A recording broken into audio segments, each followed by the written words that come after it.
Thank you for tuning in to another episode of Did You Know? Brought to you by Carey Movers, Western Canada's favorite family owned and operated moving company for over 20 years, providing all of your local and long distance relocation services under one roof. You can find them online at careymovers.com. That's K-A-R-Y movers.com. As Canadians prepare for upcoming ceremonies marking Remembrance Day, the unique style and monuments at this park are some of the most understated in the country, which is just my opinion. The History of War Memorial Park in Oshawa, Ontario is valuable and involved international input and contributions.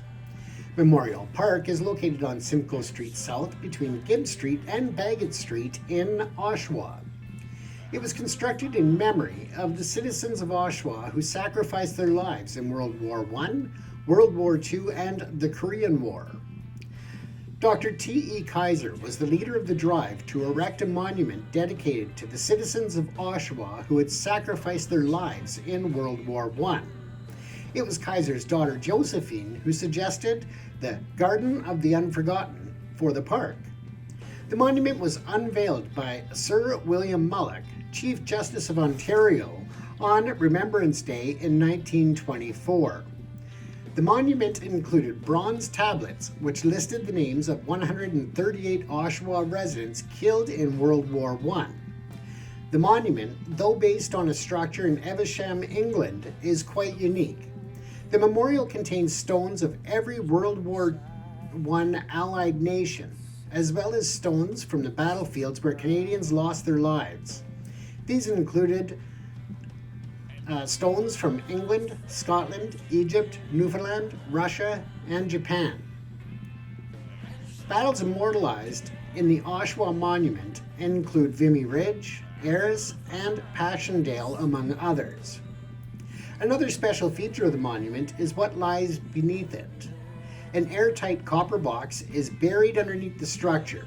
It contains artifacts of 1924, such as newspapers, photos, and a check from the mayor to pay for the replacement of the slab that must be removed to unearth the box. The time capsule is to be opened in the year 2424.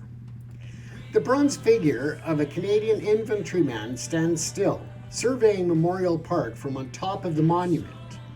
In 1948, more plaques were added to mark the losses that Oshawa families suffered in World War II, and later recognition was given to the residents who went to Korea during 1950 to 1953. The monument obviously holds an important place in Oshawa's history, and it has witnessed the solemn ceremonies each Remembrance Day, and that will be no different just a few weeks from now. In 1942, the McLaughlin Band Shell was opened. It gets its name from R.S. McLaughlin, who footed the bill for its design and construction after he was informed for the need for a place of the Ontario Regiment's band to perform. The murals were added to the band shell in 1996. Prior to the park's establishment, the site was occupied by St. George's Anglican Church from 1852 until 1924. In April of 1939, a stone commemorating the former site of St. George's Church was placed in the park by members of the church's congregation. It was also the second site of the Peddler People Limited factory, which operated at the corner of Simcoe and Metcalfe from 1892 to 1920. Today there is a plaque in the park commemorating the factory and the role of the Peddler people in Oshawa's industrial history. If you happen to be in the Oshawa area, I strongly encourage you to check out this beautiful park in the center of town, especially in the summertime when there are events happening, or if you happen to be there around Remembrance Day this year, I encourage you to take part in the ceremonies and events taking place to remember all of those who have served and are currently serving, not only to protect Canadian interests around the world, but also on key peacekeeping missions in other nations.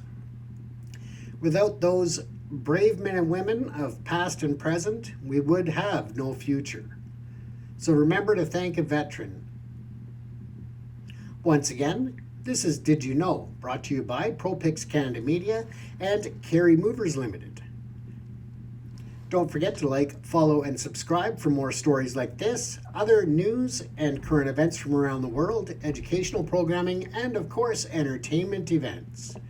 Once again, you're watching ProPix Canada Media. Thank you again for tuning in.